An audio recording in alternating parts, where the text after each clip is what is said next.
So as you guys all know, our autumnal equinox was this past Monday, and although equinox does mean equal, we technically do not have equal daylight and nightlight on that day. That's right, not at this latitude at the very Right. least. Yerkes Observatory outreach astronomer Mallory Conlon is here to explain a similar term that is starting to get to be a little bit better known, Equilux, and when Equilux happens for us. Thank you so much for joining us today.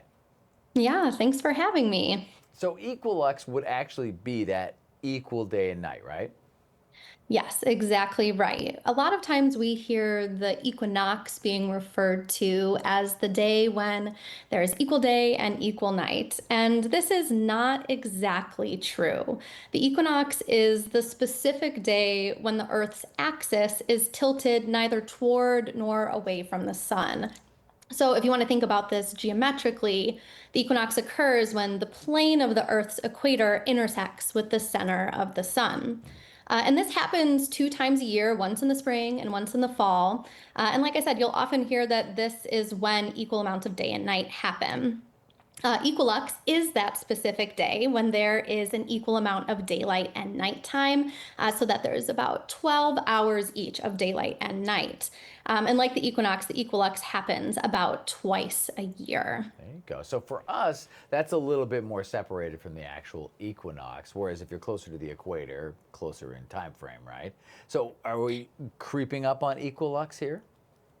Yeah, I believe it's today, Yeah, actually. Today is the equilux. Perfect timing, right? And so maybe go through why the equinox is the day that we actually see those equal daylight nighttime as compared to the equinox. It has something to do with refraction, the sun and its diameter. It's pretty complex stuff. Yeah, you actually outlined it perfectly. Those are the two main reasons why equilux does not necessarily happen on the equinox. The first reason is that the sun doesn't appear as a point source when you look at it from Earth. We're close enough to it that the sun appears to have an angular size. It's about a half a degree in the sky, or about the same angular size as the moon. And this means that the sun's edges appear above the horizon before its center actually rises, and then after the sun's center actually sets. So, for example, day is not considered to begin until the entire disk of the sun is above the horizon, so this impacts the amount of daylight that we actually get. And then the other reason that you mentioned is because Earth has an atmosphere, and this atmosphere bends, or what astronomers say, refracts sunlight, which makes the sun visible even when it's technically below the horizon. So this atmospheric effect causes that period of light after sunset and before sunrise to be longer than the actual darkness that we experience. And without all of that happening, we wouldn't have any beautiful dawn or dusk. Exactly. Exactly. Right? Could you imagine if daylight and night were like turning the switch off in I the know, bedroom? that'd be so difficult. It would be very weird. Instagram would have nothing to post. That's true.